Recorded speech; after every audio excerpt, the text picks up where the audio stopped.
बिस्मिल्लाहिर्रहमानिर्रहीम। आज का जो हमारा टॉपिक है वो द रेनेसेंस पीरियड पे है, जो कि एंग्लो नॉर्मन एज के बाद में स्टार्ट होती है। उससे भी पहले मैं आपको बता दूं कि बहुत सारे लोगों को ये मिसकॉन्सेप्शन है कि एलिजाबेथन एज और रेनेसेंस पीरियड बिल्कुल सेम है, लेकिन इनमें थोड़ा बहुत डिफरेंस भी है। मैं आपको बताऊंगी कैसे। उसके बाद मैं आपको एक और चीज़ बताना चाहती हूँ कि इस एज को मैंने जितनी बार पढ़ा है उतनी बार मैंने इससे नई चीज़ें सीखी हैं। आज भी मैंने इस पे बहुत ज़्यादा रिसर्च करने के बाद मैंने ये लेक्चर रिकॉर्ड किया है। आपके सारे कॉन्सेप्ट्स क्लियर होंगे कि कैसे रेनेसां यूरोप तक आया, उससे पहले की क्या हिस्ट्री है, कैसे ये इटली में सबसे पहले स्टार्ट हुआ। ये सारी चीज़ें आज हम डिस्कस करेंगे।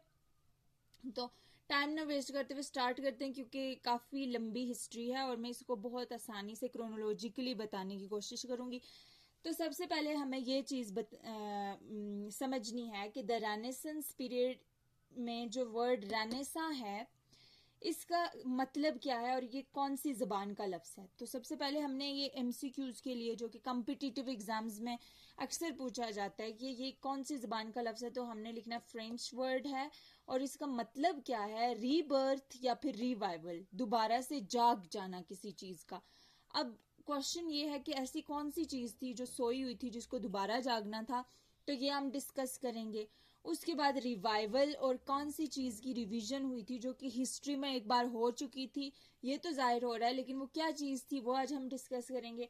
उसके बाद ये कहाँ स्टार्ट हुआ। ओके, ये तो सबको पता है कि ये फ्लोरेंस यानी इटली में स्टार्ट हुआ, लेकिन वहाँ पे कैसे आया और उधर से यूरोप कैसे आया, ये हमने डिस्कस करना है।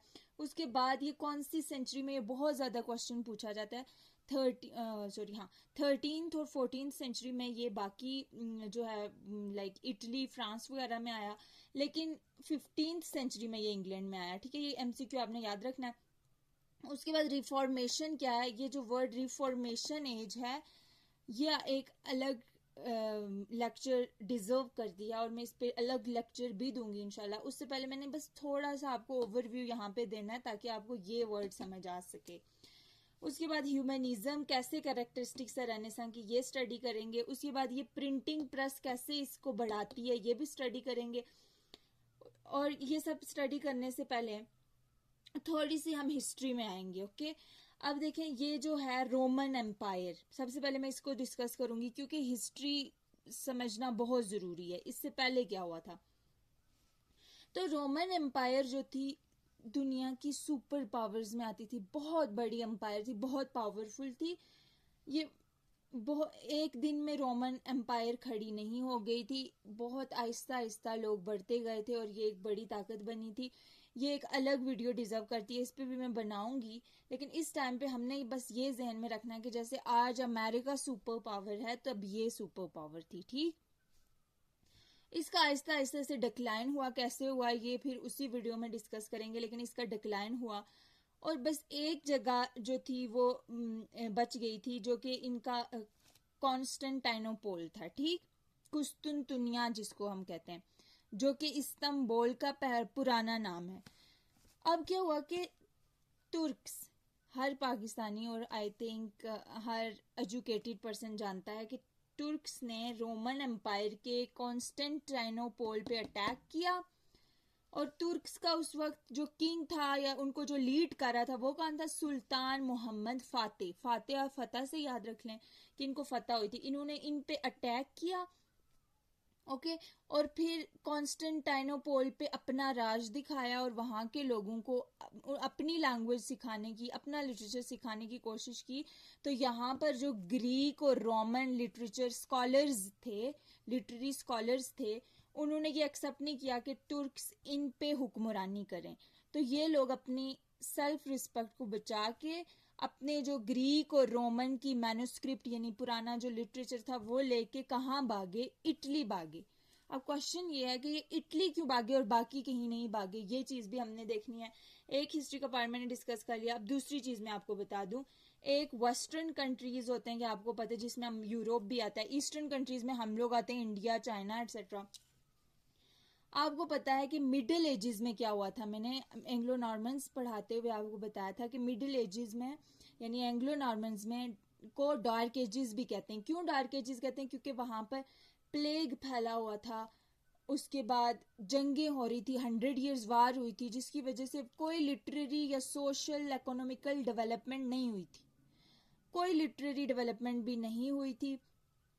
आपको पता है कि एंशंट यानी अगर हम मिडिवल डार्क एजिस से पहले, जिसमें प्लेग आ गया था, 100 years वार आ गई थी, इससे पहले की बात करें तो आपको पता है कि जैसे किंग अल्फ्रेड ने लैटिन क्रोनिकल को ट्रांसलेट करवाया था, सारा जो हम स्टडी कर रहे थे लिटरेचर, वो ग्रीक और लैमन लिटरेचर से इन्फ्लुएंस था, उन स्कॉलर्स को से इन्फ्लुएंस होके राइटिंग्स की जाती थी। लेकिन मिडिवल डार्क एज में आके सब कुछ बंद हो गया, तो ये एक ब्रिज बन गया। लेकिन अब कुछ ऐसा होगा कि मॉडर्न एज में दोबारा से इनका रिवाइवल होगा।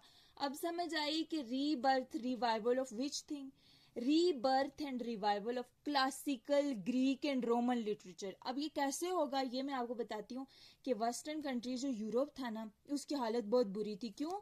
डार्क एज की वजह से, प्लेग की वजह से, 100 years वार की वजह से।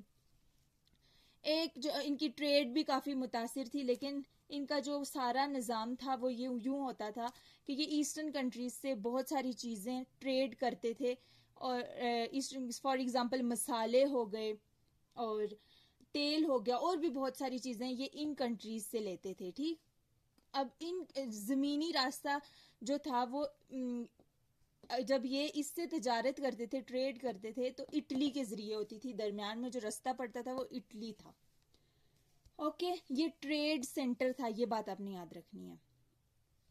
इसलिए ये अच्छा खासा डेवलप्ड भी हो चुका था। ओके, और दूसरी बात, यहाँ पर एक जो ट्रेडर था जो इनको लीड कर रहा था, वो लोरेंजो डी मेडिसा, आई गेस मैं इसको अच्छा प्रोनाउंस नहीं कर रही, तो आप ये प्रोनाउंसिएशन चेक कर लीजिएगा, लेकिन स्पेलिंग बिल्कुल यही है। ये जो लोरेंजो था ये बैंकर था एक्चुअली, लेकिन फिर भी इसने आर्ट को प्रमोट करने के लिए बहुत पैसा खर्च किया। हिस्ट्री में अगर सबसे ज़्यादा किसी ने आर्ट पे मेहनत की है, यानी आर्ट को, लिटरेचर को प्रमोट करने की कोशिश की है, तो वो लोरेंजो ने की है।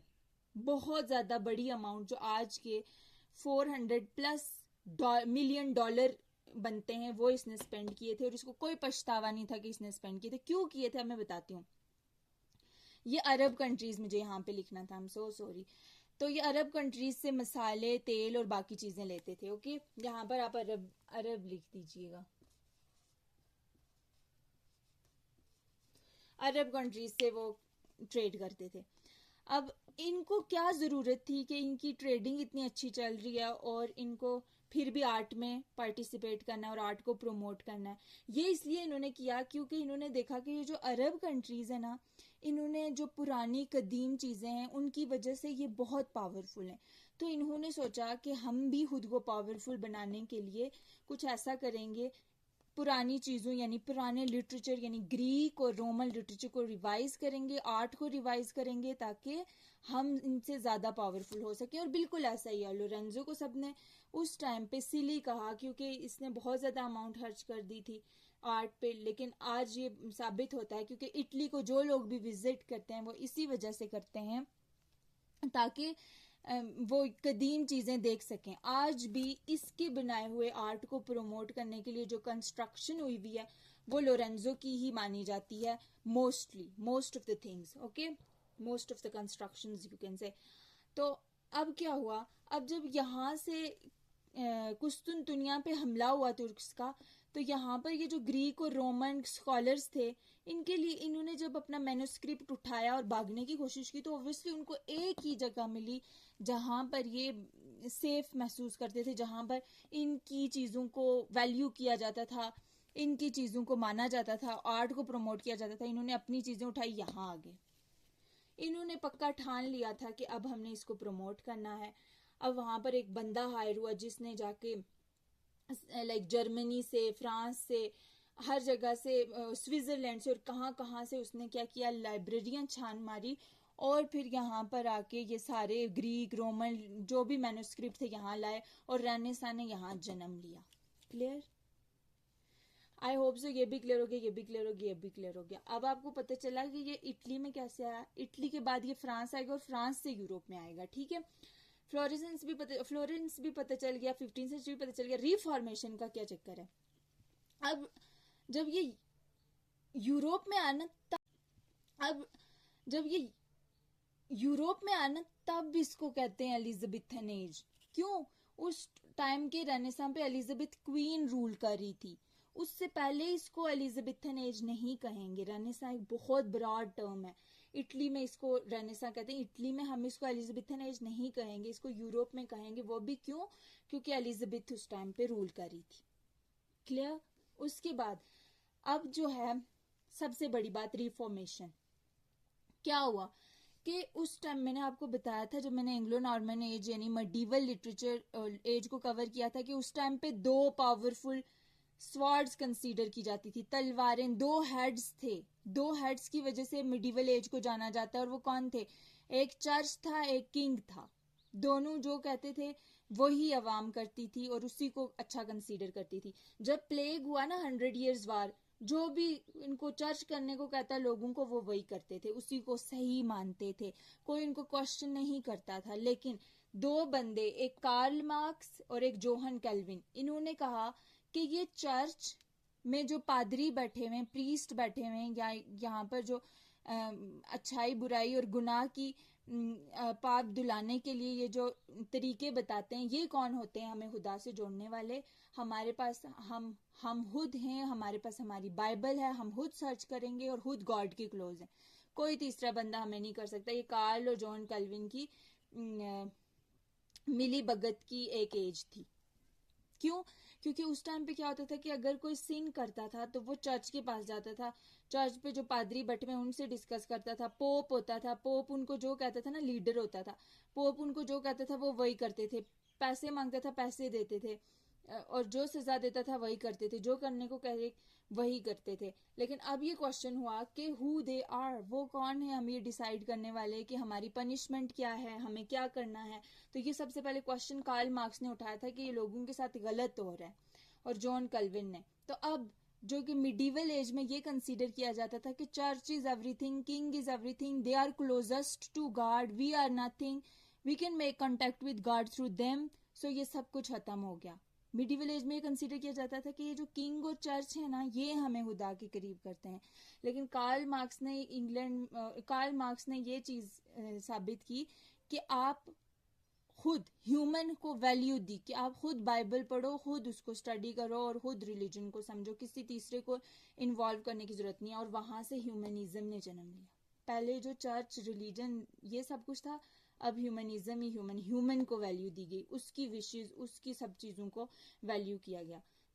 उसके बाद कौन सी चीज आती है? Printing press. प्रिंटिंग प्रेस का क्या रोल है कि जब प्रिंटिंग प्रेस आया ना, गुटनबर्ग, ये एक शख्स था, ओके, जर्मन था, और जर्मनी से इसको निकाल दिया गया क्योंकि इसने प्रिंटिंग प्रेस लाया। प्रिंटिंग प्रेस की वजह से ह्यूमनिज्म, रिफॉर्मेशन और ये रेनेसां इतना फैला, क्योंकि उससे पहले कोई ऐसी चीज नहीं थी कि जो इसको फैला सके, और अब जो थी, जिसकी वजह से ये बहुत ज्यादा फैला। Now it's clear.